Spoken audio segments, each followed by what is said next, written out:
NASA has ever launched. Sound suppression water is flowing. 15. And here we go.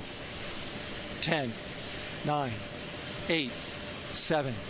RS-25 engines lit. 4, 3, 2, 1. Booster ignition. And liftoff. The crew of Artemis II now bound for the moon. Humanity's next great voyage begins. Good roll pitch. Roger, roll pitch. Houston now controlling the flight of Integrity on the Artemis II mission around the moon. Integrity, AMT high. AMT high. On time passing 30 seconds into the... Hello and welcome to this very special episode. I'm Josh Keegan, and today we're entirely focusing on the recent launch of the Artemis II mission, a pivotal journey around the moon. The last time anyone has seen the moon from this type of perspective was back in 1972. So I'm just going to welcome everybody to come along, welcome everyone to come with me. So with me at this is I have Tom Dune, which is the host of the UK Space News, a channel dedicated to covering the UK space industry. And finally, but certainly not least, we have our perennial favourite, Jim Clelland. Jim, Tom, welcome to this live stream on the Artemis II mission highlights. Hi guys, welcome. Yeah. Thanks for having us, man. Yep, same here. Yes, it's one of those things where hang on, I'm just trying to work out with the what's going on here. I've got several things to control. It's all happening right now. So for anybody who is actually joining us at the moment, you might see on screen that what you can see is a live view of the Artemis II mission. Currently, as it stands at the moment, it's a simulation of the Artemis II mission currently as it sits, exactly where it is on its way to way around the moon. For everyone who's watching, you can go along and have a look at this. I put the links in the description below so you can go along and have a look. It'll actually give you a very good idea of where the Artemis II is in relation to the moon. So that's the Orion spacecraft. And then what you can do is you can scan around and actually find out where the Earth is in relation to all of that. And there it is. So yes, at the moment they're sitting in 489,000 miles away from us, and they are traveling at Where are they? Where are they traveling? I can't see it. Oh, they're at 1,506 miles per hour. So that whilst that doesn't seem very fast, it is a translunar injection. All right. How are we, guys? Sorry, I just thought I'd explain that first up. How are we? How have we been? Excited about the Artemis II launch. Definitely, absolutely. The first time since 1972 to actually send human beings towards the moon and around the moon. It's a great achievement. I mean, I can't believe that we are sat here doing this, talking about this while it's actually happening. You know, for the first time in 54 years, and we get to do this and chat about a moon mission that's actually happening, with humans on board. Artemis 1 was a little bit different. It was the overall test, but yeah, here we go. 4 humans are actually going around the moon Yeah. in about 24 hours time. Yeah, and people are always going to make the comparison between Apollo 8 and this launch. I mean, it's going to be that way.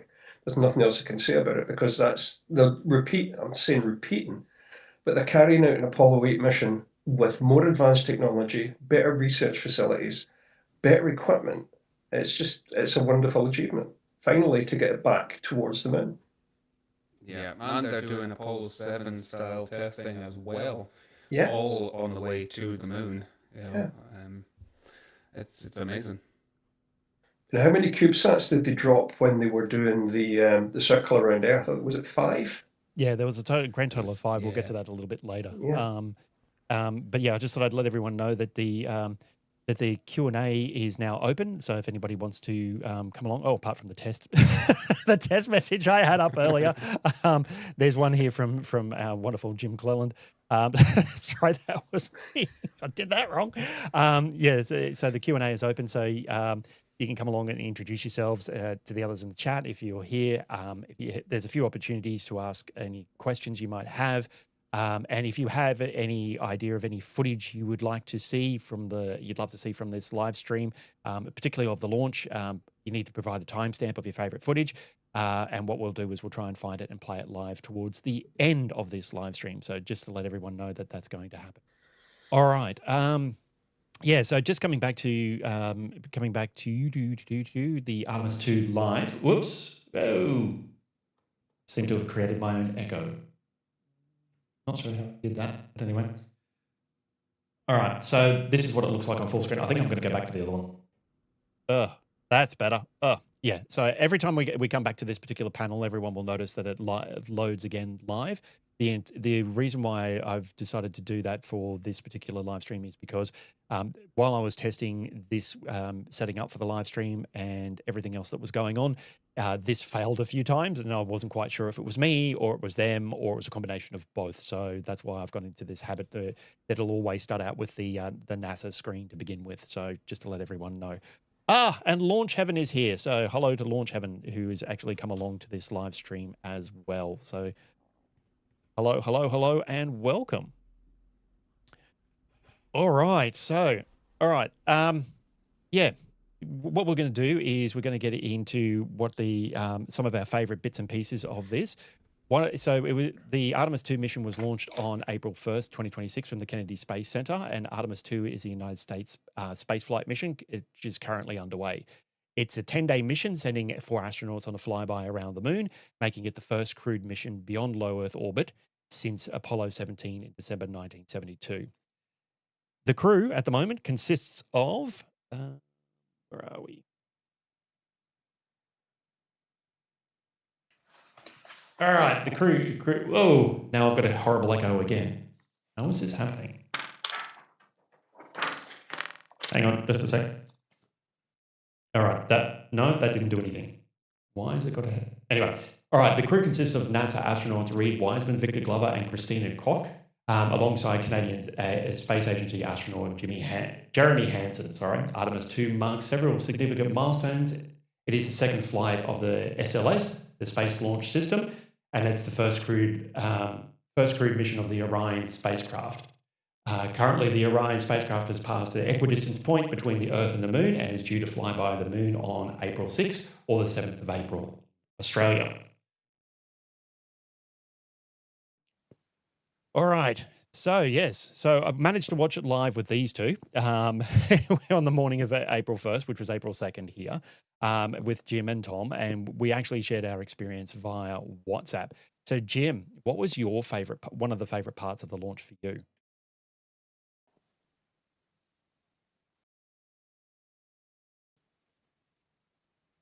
Whoops, sorry, I muted you. What was one of the favorite parts of the launch for you, Jim? Definitely the launch itself, like a few minutes before the launch, the whole build up to it, the countdown. It's just one of those moments where you're kind of going, I really hope that they do it this time. I really hope those engines fire when they're supposed to fire. I really hope that when it reaches zero, they don't cut out. And once they hit that zero, that they launch on time and perfectly. And they did. What about you, Tom? You normally do a watch party for this sort of stuff. Sorry to put you on the spot. Yeah. But what happened? It was not the day. It was not the day. Had existing commitments on the day. And truthfully, I know we were talking about this privately. Yeah, we at were. the time. I don't.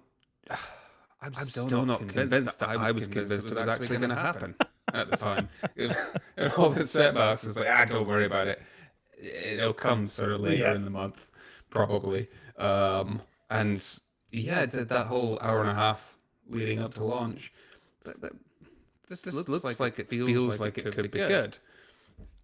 And who knew? You know, you get to that 10-minute hold, the final polling, and then count rolls, and it gets closer and closer and closer, and it gets to 30 seconds.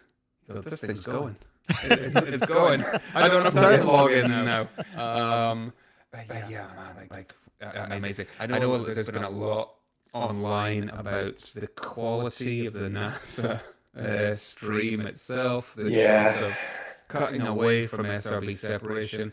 There was a lot of different footage, so depending on your chosen provider for the launch, hey, this is one of those things that was covered just innumerably by people from all over who had attended at the launch site to see it. And truthfully, like Jim said, just watching it actually happen, knowing there was a crew on board this time, was probably my favorite bit.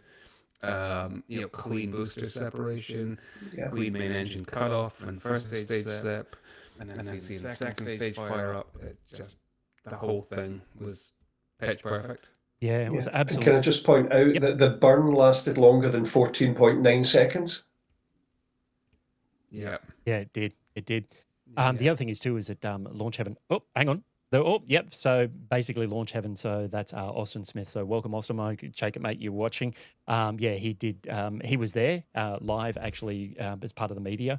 And what he managed to do was he got 1,000 frames per second slow mo of the actual launch. So he managed to get a camera to take footage of that. So hopefully, with any luck, we might be able to get access to that footage a little bit later on. I do know there is some footage that was part of National Geographic. I don't want to use that footage because I don't want the copyright strikes for it because I'm probably going to get struck all through this live stream, but that's okay. It is a gorgeous. I highly recommend you go and have a look at the National Geographic slow motion. There's 7 seconds they managed to get of the launch when Artemis II was leaving the pad. It's only 7 seconds and it's a 9-minute video. And it is the most gorgeous thing you've ever seen in your life. So, look, I'll put the link in the description below for everyone if they want to go and have a look. I forgot to before this live stream went live. So, yeah, that's something to look forward to. So, yeah, so Launch Heaven. So, thanks very much for coming along to this. Yes, looking to get that footage of that. It's here on YouTube as well. So, copyright free. Copyright free. I'm actually expecting to see the same quality of images coming from White Cliffs. Great. So when did you turn into a millionaire, Jim? Ooh. All right. So what we're going to do is we're going to have a look at some of the footage here. Hang on. Let's go to the Q&A for a second, and I'll put that up. So yeah. So I'll just reflect once more for anybody who wants to go and have a look. There is Launch Heaven who actually has the 1,000 frames per second of the launch. So If you want to go and have a look, please feel free to do so. It's also posted on YouTube as copyright free, so I'll keep that in mind when I'm going to look for it. So please, no copyright strikes. But one of the favorite things I quite enjoyed, and I believe it's your one of your favorite footage as well, is a top-down view of the crew arm retracting of the Artemis II. Is that right, Jim? Does that sound about right to you? Yeah. Yeah. All right, let's take a closer look at that. GLS's go for crew access arm retract. And there you see the crew access arm moving away. Whoa. Look at that. That's the path that the astronauts took to ingress into the rocket.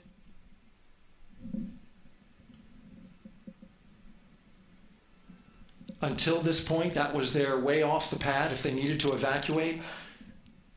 But now with that arm retracting, the back transitions to a launch abort system. And they'll begin arming that shortly. It is. Of course, the launch abort system, great shot there of the crew access arm retracting away.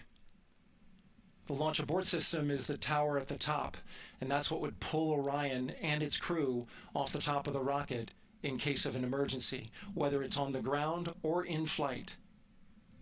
This is critical safety hardware that protects the lives of the astronauts.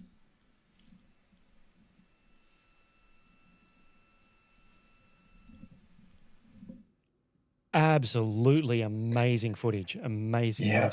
And that's the thing, is that I complained to these guys privately as well earlier that, there just seems to be so much of this. Unlike the past missions and stuff like that, there is quite a lot of footage, all live and in 4K, all easily accessible, all multiple social media channels for people to go and have a look. So, yeah, feel free to do so. But, that top-down look, Jim, muy bien.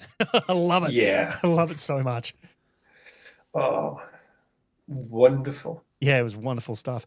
The other one I noticed when we were chatting of that, Tom, was you didn't mind the whole engine wiggle. Oh, The gimbal. the gimbals. I call it the engine wiggle. I'm calling it the engine wiggle. It's beautiful. Like, so not to mention even the SRBs as well, when they had the nozzle gimbal, and then the RS-25s. That's them coming to life. I mean, come on, it was just. I mean, beautiful. I literally, when that happened, I just went, "Oh, gimbal." Yeah. So it was actually it's called thrust vector control. Jeez, it doesn't matter how many times I practice this, it's still going out. You know, the RS-25s, they're those space shuttle engines. They were originally created somewhere in the 1960s. That's when the design concept came up for the RS-25s. These ones, I'm about to play the footage for you for everyone who's looking at this. This is the bit that blows my mind.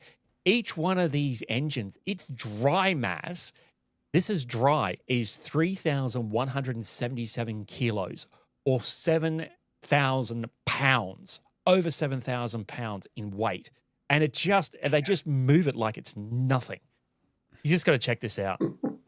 From shuttle parts, and there you see them moving.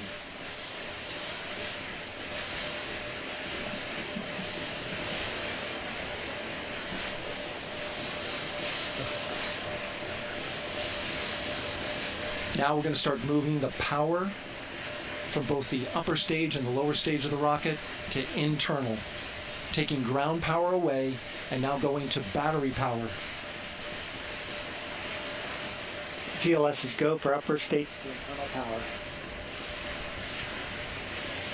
All right, power is removed from the rocket's upper stage, the ICPS, and it's been switched to battery. Same milestone for the lower core stage coming up at T-minus 1 minute and 30 seconds. Right now. Absolutely unreal. Absolutely unreal. Just like it's nothing. Moving it like it's nothing. Yeah. Absolutely incredible. Oh, absolutely amazing. Oh, hang on. I've managed to introduce another echo. Well done, Josh. Anyway, story of my life echoes, me and echoes. All right, so one of the other ones, the other piece of the live stream that I actually quite enjoyed was the booster separation. Now, this is a bit of a longer piece of the live stream that NASA actually provided on Artemis II. It's actually when the main booster stage, so the SRBs separate from the rocket itself, and then the main booster separates as well. And then, so that actually is one leading into the other. The second part is the separation of the interim cryogenic propulsion stage, and the footage that you'll see is actually taken from inside the top of the core stage. So we'll just start out with the booster to begin with. Solid rocket booster separation expected at the 2-minute 9-second mark. We see throttle down.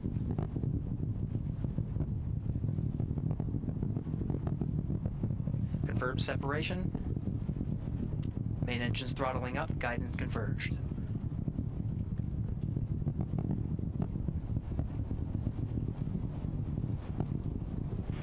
Integrity, guidance converged, performance nominal, upper stage RCS ready. Copy all, Stan. Integrity, SM priming complete. SM priming complete.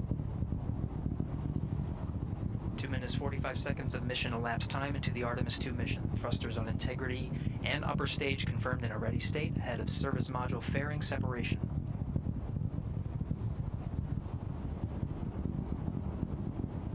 Three minutes into the flight, integrity 49 miles in altitude, 78 miles downrange, now passing 5,000 miles per hour.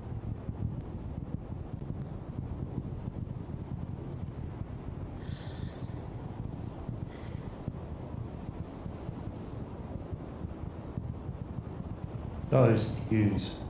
Standing by for launch board system jettison. Houston integrity, good last jettison, great view.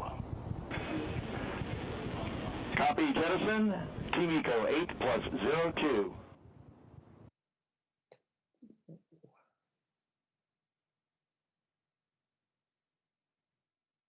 All right. So that's it. So that's the separation of and also the ICPS as well. That was contained within there. Absolutely spectacular views. And I've introduced an echo yet again. And I have no idea how I've done it. We just say that took 2 minutes. 2 minutes from launch to SRB jettison. You know, I think the amount of fuel that's in them burned up within 2 minutes. You know, it's absolutely nuts. And the fact that, you know, these are leftover parts from the space shuttle program as well. You know, absolutely flawless. Mm. The ICPS, the interim cryogenic propulsion stage, was actually accelerated the Orion capsule to 39,422 kilometers an hour, or 24,500 miles per hour to escape Earth orbit. So yeah, that it did its job, and it did its job well. But yeah, the fact that we've seen footage like this before in the Apollo missions and things like that, but never one that's looked like that with such high quality is absolutely stunning to see, and it was all happening live as well. Well, within within like a couple of seconds of when the live stream actually got processed and was put through. So, and the fact that we all watched it together, that was amazing. Like truly amazing. Yeah. And I think that was one of the coolest bits. You know, it's wherever you are in the world, you can just watch this with family, with friends, with people on the other side of the world. You know, it did bring everyone together. We haven't seen that since, you know, the Apollo days, the shuttle days. That's one of the things about spaceflight that brings people together. You know, not only that, and inspiring the next generation of explorers. Yeah. Why wouldn't you like this stuff? It's cool. This is the cool. I mean, it's an international collaboration. I mean, come on, we've got the Americans, we've got the ESA, we've got the Argentinians, we've got the Germans. It's like there's so many people involved in this. It's not just a Canadian commander. it's not just like one country that's dealing with this. It's like everybody, and everybody can benefit from it. Absolutely, and that's what it is at the moment. It's like it's looking a little bleak worldwide. At the moment, just in particular with the events that are happening overseas, you can't help but watch that because we live in the social media age, all that sort of stuff, and we see everything that's going on overseas with great clarity and detail and all that sort of stuff. And it's good to see something that's this inspiring that actually takes our view off what is happening here on Earth, and actually gives us a view that if we go to space, there is enough space for literally everybody because it's almost infinite. But all right. So let's introduce you to this next one is the crew of the Artemis II, and this is a little video. I may get a copyright strike for this one. It is the actual crew who are currently almost to the moon, and they're going to be going around the moon in the next 24 hours.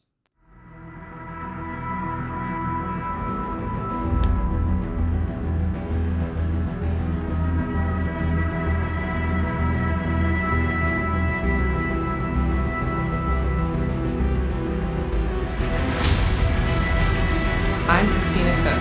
I'm a mission specialist. I'm Jeremy Hansen. I'm a mission specialist. I'm Victor Glover. I'm the pilot. I'm Reed Wiseman. I'm the commander for the Artemis II mission to the moon. To the moon. To the moon. To the moon.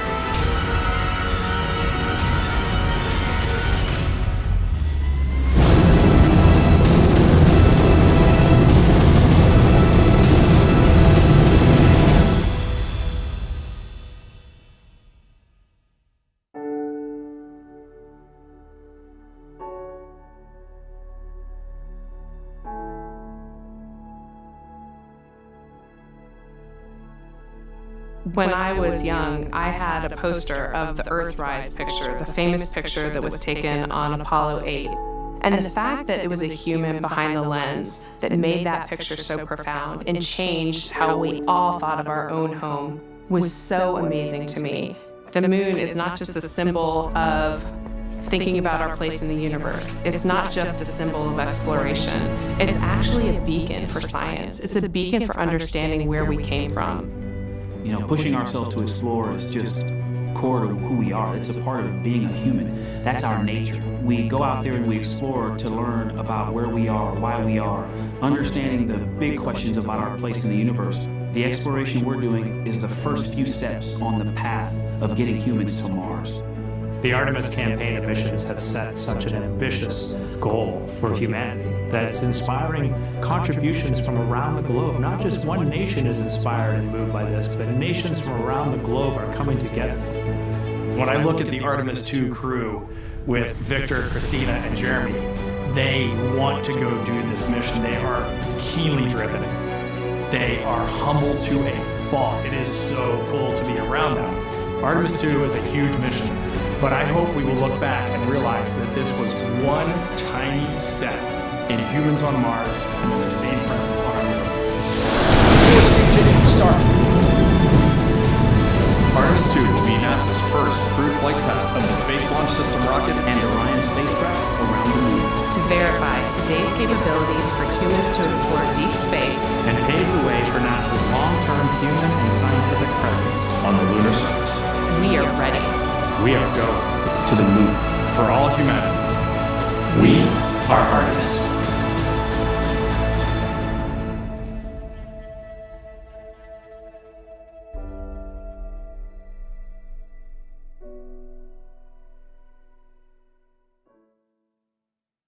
All right. Very spectacular, but I'm just going to go through a few details here of exactly who everyone is as part of the crew of Artemis II. So in this picture, from left to right, is Canadian Space Agency astronaut Jeremy Hansen.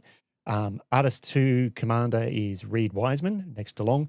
Then we've got pilot Victor Glover, who's also interestingly enough, the first commercial crew astronaut part of the first commercial crew on SpaceX's Crew Dragon to the International Space Station. And last is Christina Koch.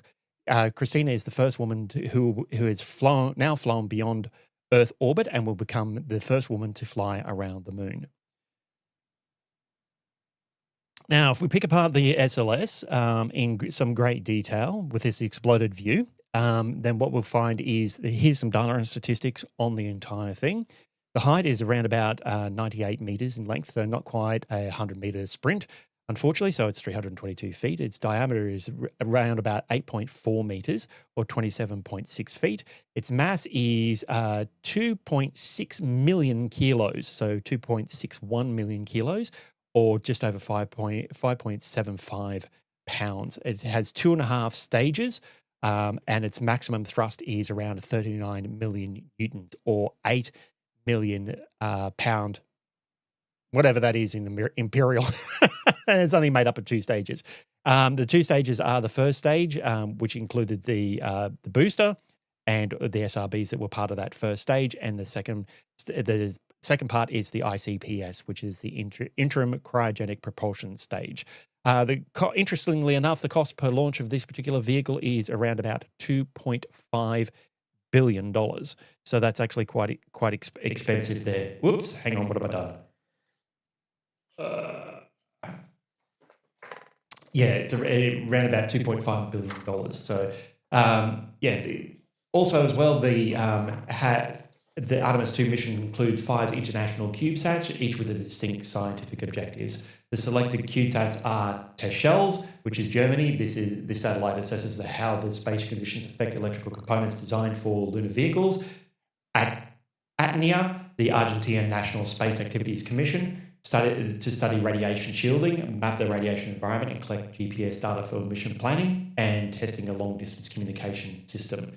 The KRAG Cube, which is a Korea Aerospace Administration, it's focused on measuring the biological effects of space radiation. This CubeSat will test dosimeter material engineered to mimic human tissue. There's a Space Weather CubeSat, which is the Saudi Space Agency. Its goal is to measure various aspects of space weather while in high Earth orbit. The 5th CubeSat, this is listed as an avionics unit. So let's have a look at the Orion vehicle as compared to Apollo. So Orion is around about 5 meters in diameter, or 16.5 feet, and is significantly wider than the 3.9 meters or 12.8 feet of the Apollo. Both capsules are roughly similar in height, so if you have a look at the capsules individually, you'll see they're roughly the same height.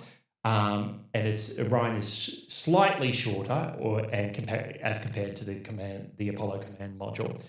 The volume, this is the interesting part. The Orion has a habitable volume of 9.3 cubic meters, or 330 cubic feet. It's nearly 60% larger than the round about 6.17 cubic meters, or 218 cubic feet of the Apollo command module.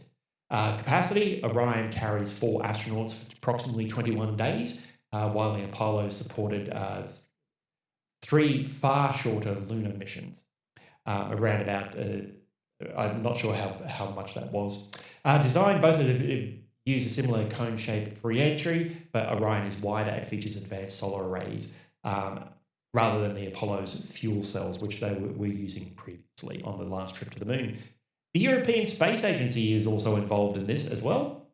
The core element of the Artemis II crewed mission is the European Service Module, or ESM, from the ESA. The ESA is essential for the Orion spacecraft and its crew, providing power, propulsion, and life support necessary for their voyage around the moon and their safe return to Earth.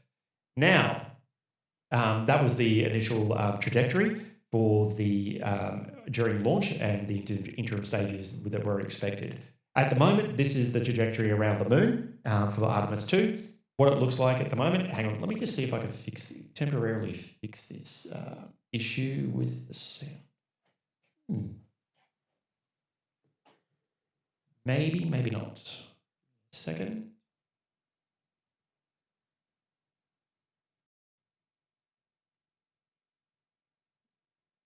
Not sure if that did anything. Well, made it a little bit better. There we go.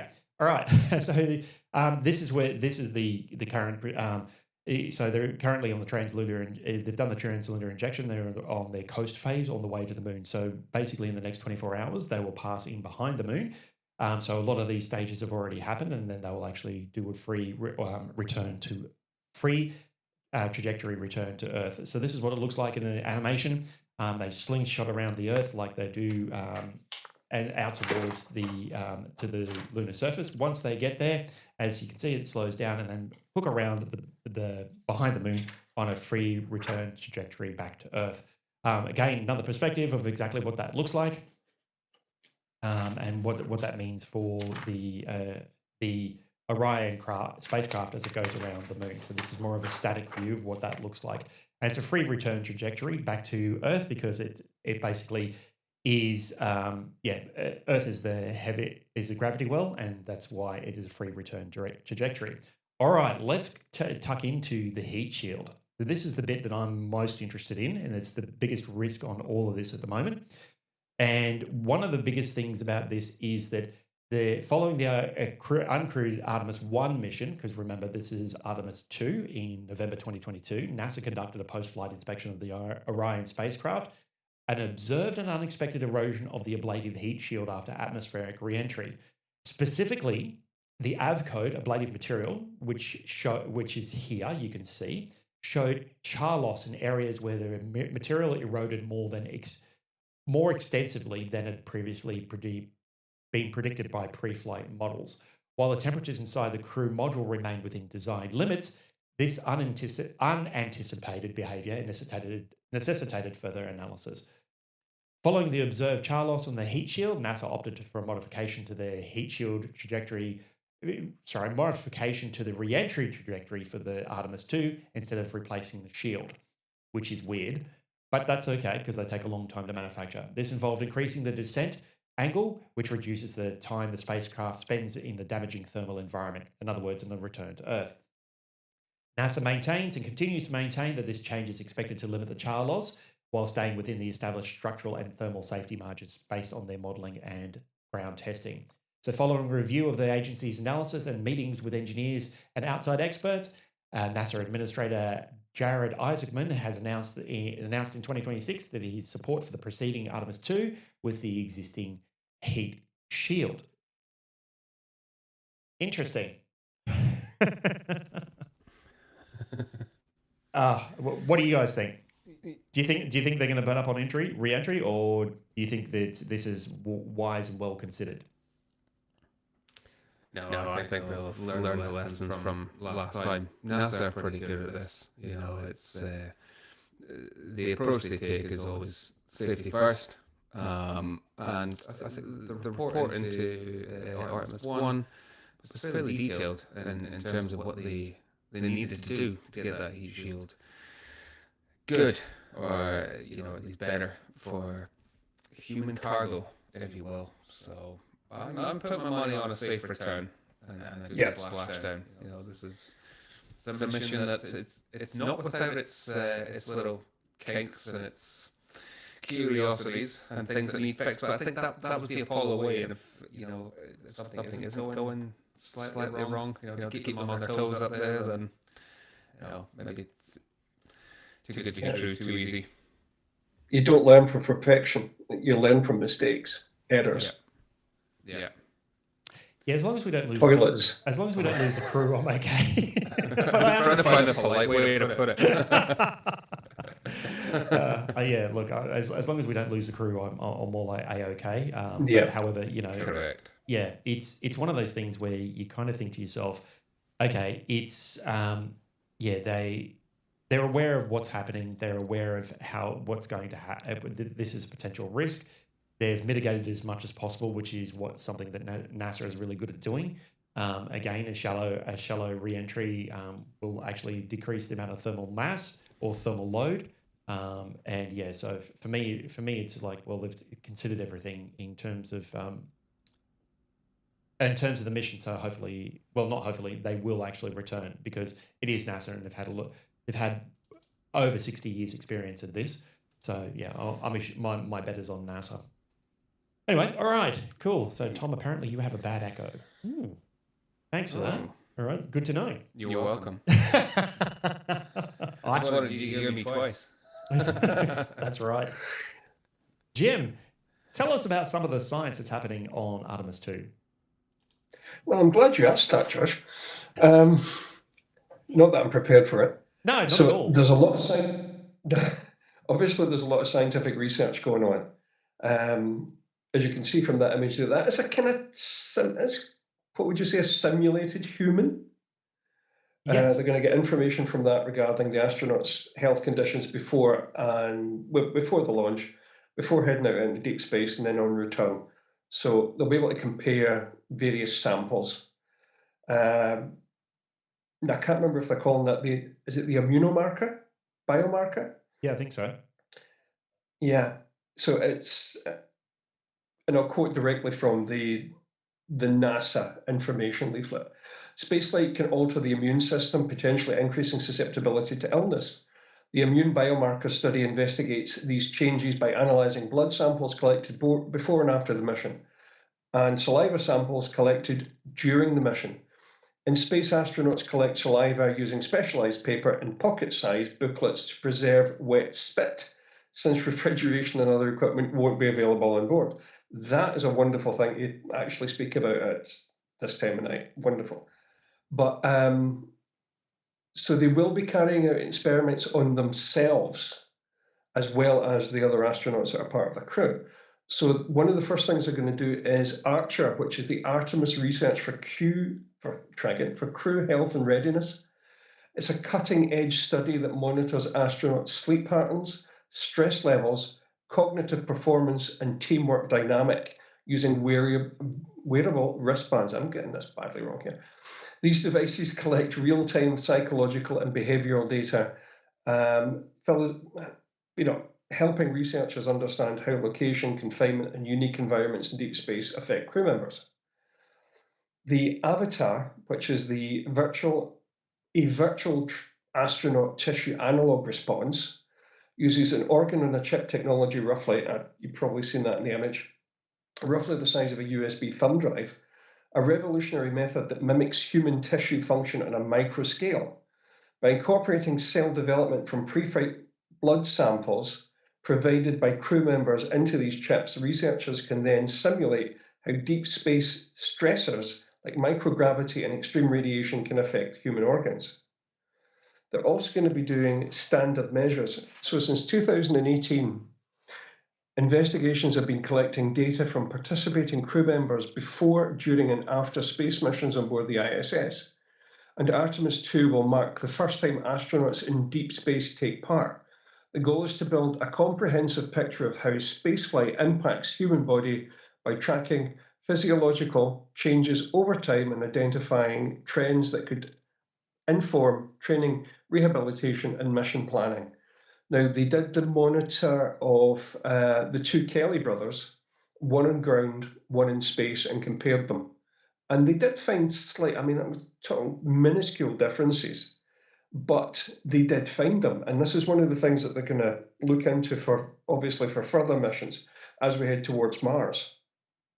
Going to be looking at the psychological, physiological, and all the changes that could take place on that journey. And one of the most important ones is the radiation monitor. So space radiation poses one of the greatest risks to astronauts' health.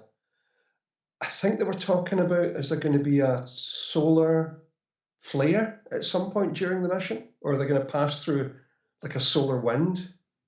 So they'll obviously have to measure the high levels of radiation that they're going to get. They'll measure the shielding, they'll measure their own responses to it.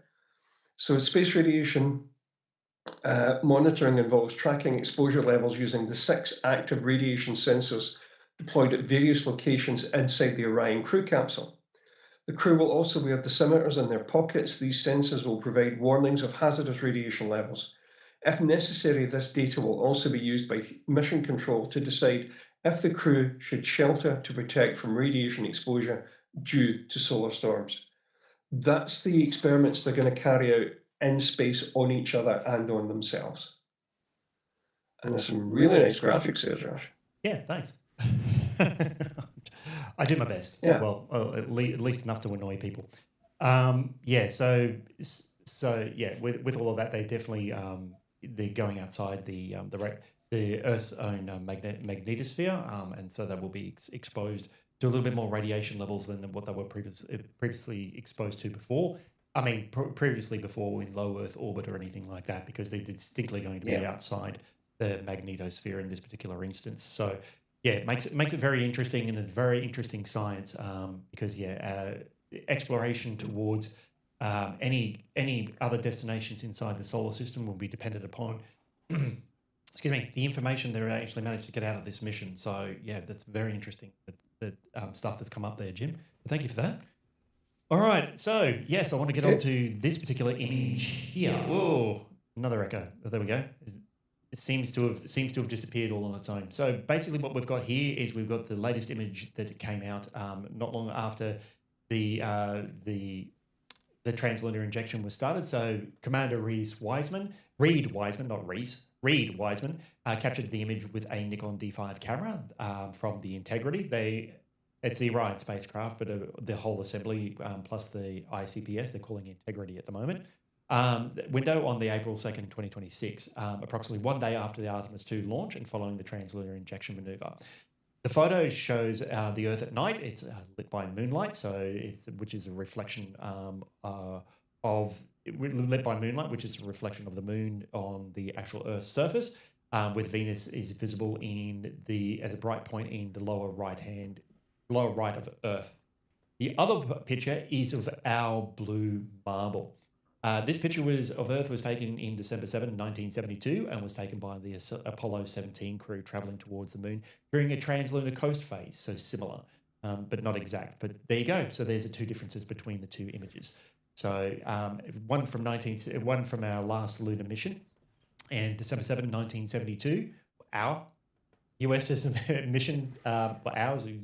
Australia's not part of this, but we say our anyway. And the other one is in 2026. So yes, if you wanted to know why there is a difference between the two images, do either of you guys have an idea of why there's a difference between the two images? Well, one of the first is that it's lit by moonlight behind, and the details that can be seen in the new image are frankly incredible. Like, it's worth the price of admission alone for this one photograph. It will go down in history. Do you want to start pointing them out, Josh, or shall I say my favorite bit of this? Go for it. Go for gold.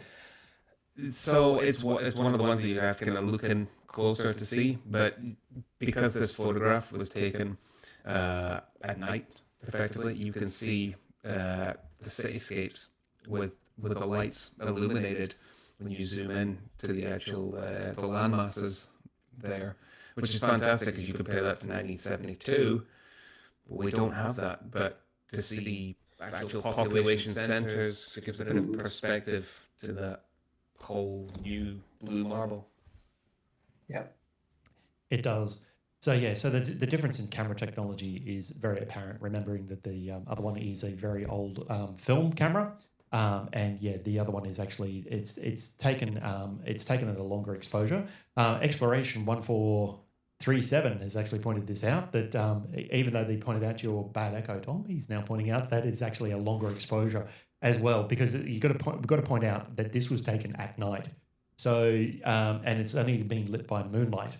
So that image in 2026, you can see the stars and everything around it. Whereas there's a bit more of a differential between that and a fully lit Earth, fully lit by the sun Earth, which is the differences are there's the matte black of space. Whereas this is hopefully with any luck should actually finally quiet the naysayers who say that the first lunar missions never happened. It was on a stage. Anyway, Yeah. so yes, so sorry if anybody who's looking at this sort of stuff. No, I believe in science. Not the fact that just because I can't see it doesn't mean it isn't real. But anyway, sorry, personal bias. No, it's cool as well because you can see you can see the atmosphere, you can see how thin and fragile it is, and without that, we are floating in space. But it puts that in perspective as well. This is a great image. The fully zoomed out one, you can still see the edge of the window as well. It's just fantastic. Like you say, the stars, you can Venus, and the whole world in one.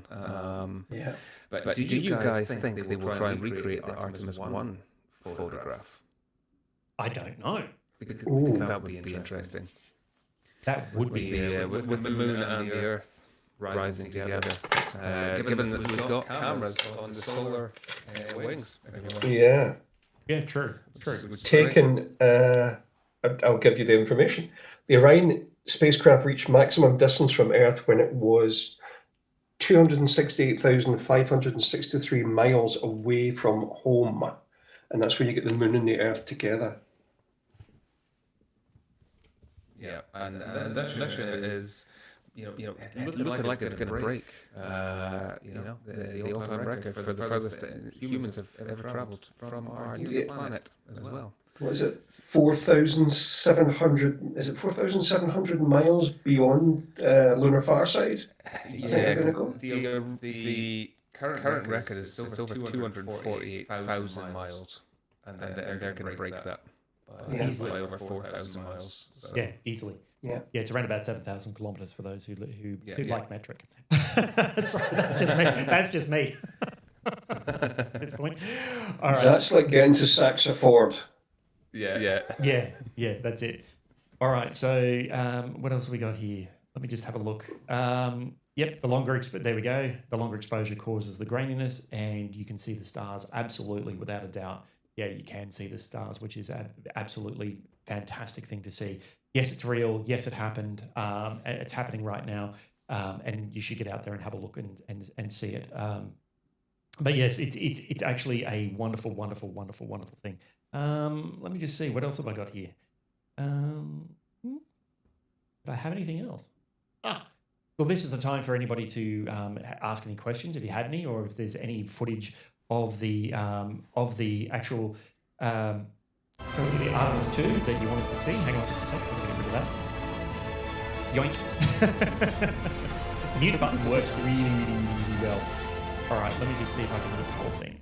All right, there we go. So there's no output just in case anybody's watching. So if anybody has any particular part, Tom, did you have any other parts of the launch live stream that you wanted to see that I missed? Because now's the time to actually ask for it, because I have the entire thing. I can scrub forwards. Yeah, in retrospect, actually, in watching it all back, my favourite bit, not long after Jim, after yours, was the retraction of all the umbilicals. That top-down view, just seconds before that thing takes off, All right, let's see. Those amazing, glorious shots from the Apollo days. Hang on, let me just. And this is it in glorious high definition. Let me just see. I'm trying to manipulate screens around here. Here we go. Yeah. And whoops, too far. Right. Do you happen to know what the tag is at all? The countdown tag? Like T minus what? I wish. You have no idea? Usually about T minus 7 or 8. Starts about 30 seconds. 30 seconds. Oh, okay. Hang on. Can I manually scrub? Yeah, no. So maybe go to T minus 1. Well, that's too far. Yeah, there was always those wonderful shots, Tom, of the umbilicals like coming apart and bits of paint flying everywhere. And it's just wonderful to see this whole thing shake, and then the umbilicals just disconnect. It was just incredible to see. Yeah, great feat of engineering. It's like what Josh talked about the ICPS separation. That shot from inside. It's just all the bits of paint, the bits of ice, everything else, all illuminated from behind. It's just beautiful. This whole thing is a whole new perspective on the photography, the videography, what we're able to achieve nowadays compared to 50 years ago. Yeah, and that's at one point. Some of the astronauts were reluctant to take cameras on board during the Apollo days because it was science, it was this, it was that. They didn't realize how important it was to get the public behind them. Well, now they've taken everything, by the way. They've got iPhones up there, and they also apparently have Outlook. So there we go, and it's crashed twice. Yeah. So good on you, Microsoft. All right, we're coming up to T minus 1 minute here. What we might do is I might mute me, and we'll have a bit of a listen in. Just see if I can find it.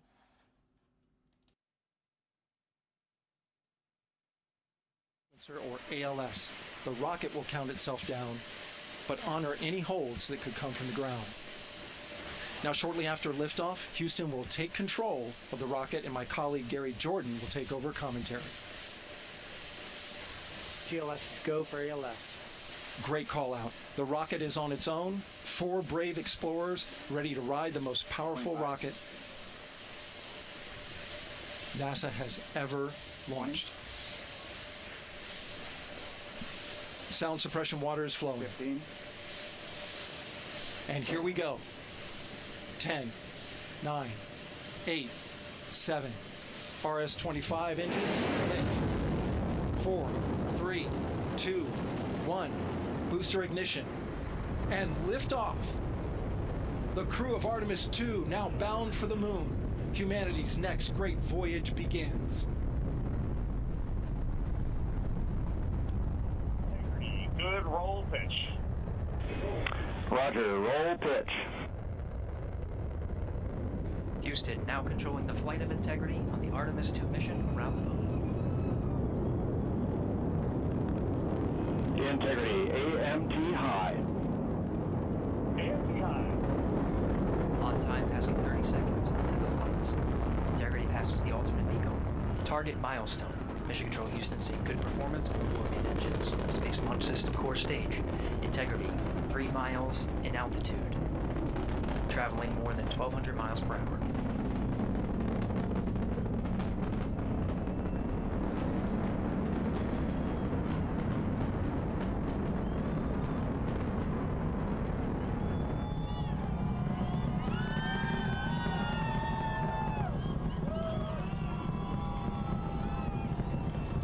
Mission elapsed time, passing 1 minute, approaching max Q. On, Ponce de Leon. Stan, we have you loud and clear on Ponce de Leon. Have you the same? Communication signal transfer confirmed as Integrity and its crew go supersonic. Approaching 90 seconds into the Artemis II mission. Integrity is 14 miles in altitude, 8 miles downrange, traveling more than 2,600 miles per hour.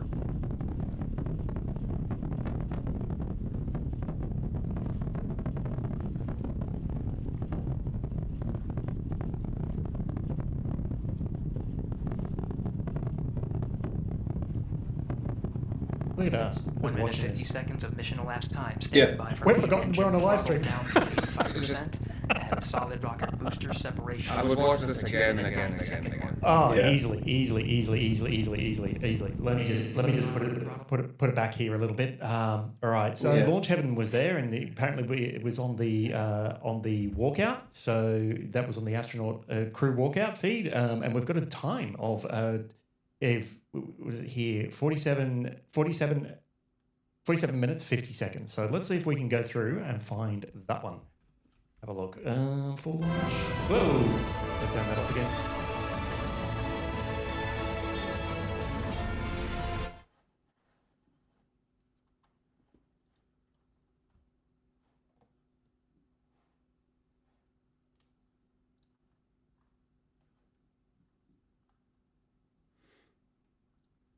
Just trying to find the bit.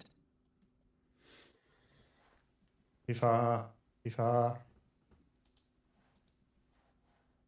All right, this should be it.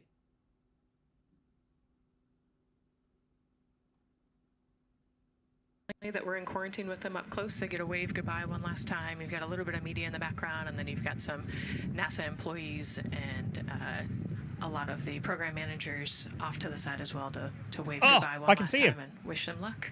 Yeah, it's a really nice moment. Again, they have had some quality time with I can family, see him. but this is Anyone their else? final opportunity to say, Black "See ya t-shirt, in big 10 white days." writing. Yep, the last wave. Down bottom right-hand So corner. there are Cat. different Heaven. tens Okay. of people, again, as Nicole was alluding to, specific to the quarantine rules that you follow We know that in guy. order to be able Well, I know that guy. have that access, have that close. There you go. All right, hang on. Let's have a look. Yeah, so you couldn't believe how loud the SRBs were. It's not comparable to Falcon 9. It felt like waves of sound hitting me every single second. Yeah, I've heard that. Mm. I've heard that. That's amazing. Oh, we spotted you. If that was you, Austin, we spotted you. Good for you to actually have the name of who you are in big white letters across your back. Well done. So no one can miss you from any angle. That's the best. All right. Well, look, unless there's any other anything else, guys, what did you think? What did you think overall? What did you think? What do you believe of the Artemis II? What do you think the massive highlight will be for you guys? It's going to be a lunar. Oh, it's has all to be a right. lunar orbit. What do you mean it's all right? It has to be the translunar injection, and then the moon, and then round the moon. It really has to be. That's going to be the highlight. It's just getting there and getting to far side and then coming back. I mean, I think we're quite used to astronauts in the ISS and everything, and Dragon launches and stuff, especially in the past few years. But hearing that we're going for TLI for the first time in over 50 years, that's real. We're going beyond low Earth orbit now. We're heading back to the moon. Yeah, and we're going for a quick look, for a day or so. But that quick look, that's going to have its own science. They're hopefully going to capture some of the Apollo landing sites on the way as well. Oh, I never even thought of that. And not only that, but they're already making new discoveries because they have better technology with them. You can see the MRIs they thought were one thing, or now maybe potentially a different thing as well. It's awesome, and we're going to see high def full of photos of the moon, from a human perspective again. Mm-hmm. Yeah, I never even thought of it. It doesn't the Apollo stuff. Yeah, it doesn't matter how many cameras you've got there. It's the human eye and the things that they can see rather than the computers deciding this is the best one. This is the good image. Humans can now look at it and go, look at that. It's incredible. It's the emotion. It's the emotional gravity of it. Yeah, I never even thought thought about it. The Apollo hardware that's still sitting there, that is still it will be on the moon forever unless someone goes to remove it in 100 years or so. But yeah, that's an incredible thought. I never even thought of that. So that's fantastic. What a thought. What an idea.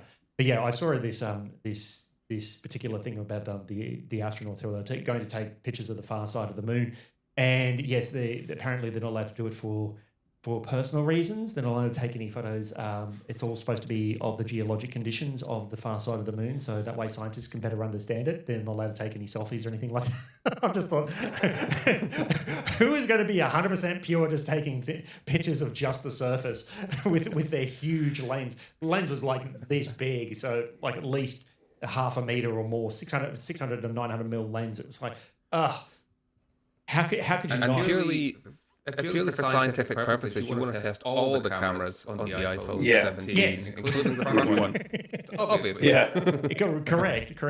Oh, look, it amuses me as well that look, they've got a toilet that actually operates rather than wearing nappies and things like that. And look, they've got their first woman in space, and hopefully the mission specialists packed a few less tampons this time.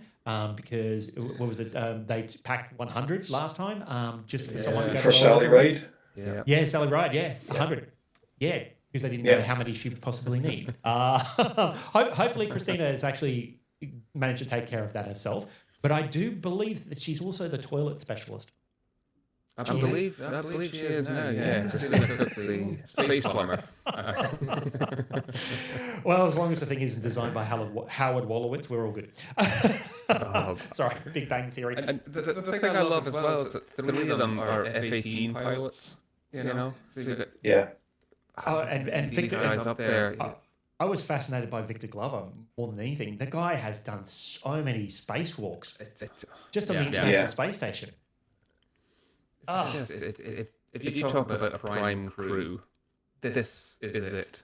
It's almost the crew you would want to land the thing, but in terms of crew, test pilots, you can test that this thing is actually going to work as intended. For future missions, then this is it. This is the crew. Yeah. But the question for them, how do you ever top it? Yeah. Well, apart from landing. Landing would be good. See, Yeah. I not on this occasion, though. Yeah, exactly. I heard that what was it? The interview with the astronauts before they went, that this mission will be more like the Apollo 8 mission, which will just be a flyby and will just be a note in history. There won't actually be anything special around it at all. And because after this is landings, after this is establishment of a lunar base. This is just the beginning. We're just checking it out to make sure that we're able to get back there, and then we're going to have humans landing on the moon at some point, whether or not it's the United States or it's China. Who knows? It's a bit of a race at the moment, an unofficial another space race. But yeah, look, I'm really glad to be in the 21st century. It took us long enough, 50 years. To get back, over 50 years to get back. But yeah, I'm glad we're actually on that path now to establishing a continuous human presence on the moon. So that's my thoughts. Yeah, and I know plans have changed for how and when we do that and what it looks like. But I think the overall goal has not changed from NASA's perspective. It's a continuous human presence. We're going there, and we're going there to stay. Yeah. And it's a good thing, and it's taken long enough, but we're here now, we're watching it live, and that's it. And it's an interesting point about, the Apollo 8 comparison, arguably Apollo 7, 8, and 10, they are footnotes in history that at the time we can now understand what it was like to follow along at the time, 50 odd years ago, because this is the mission that's, putting that first big step back towards the moon. And will get us there with, Artemis 4 as it is now. Mm. All right. Well, I believe this actually brings us to the outro. So thanks very much to Tom and Jim for being part of this live stream. If you want to come along and support me, myself. I keep getting an echo and it goes away, which is awfully good. So if you want to support myself, there's all my link to buy me a coffee, or you can support me on Patreon. Always like and subscribe as you always do. And if you want to go and find out some more lovely information about the wonderful Tom Dune, he runs UK Space News on YouTube. He's a YouTuber just like me, and there's all these contact details there. So please go along and follow him in respect to all of that stuff. So thank you very much for joining me, everyone. Thanks once again to Jim and Tom for joining me on this live stream. Excuse me. For being part of this live stream. Where are we? There we go. Part of this live stream. If you like this, if you like this live stream, I actually have a favor to ask. It's a little bit different from the other favors that I've just asked you guys to normally do. Look, this one is different. I want you to get outside. I want you to look up at the moon. I want you to go and find it, and just realize that there are people there who are heading towards the moon, and we'll be going around the back of it in the next 24 to 48 hours. So guys, less than 24 hours now. So I've left all the links you could ever possibly need to watch it happen as it happens. And it's live, and it's NASA, and it's in 4K. But yeah, it's absolutely happening right now. So if you wanted to go and have a look at that, please feel free to do so. All the NASA's social links are there. Everything is there. Thanks very much for watching once more. And remember, everyone, as always, stay caffeinated.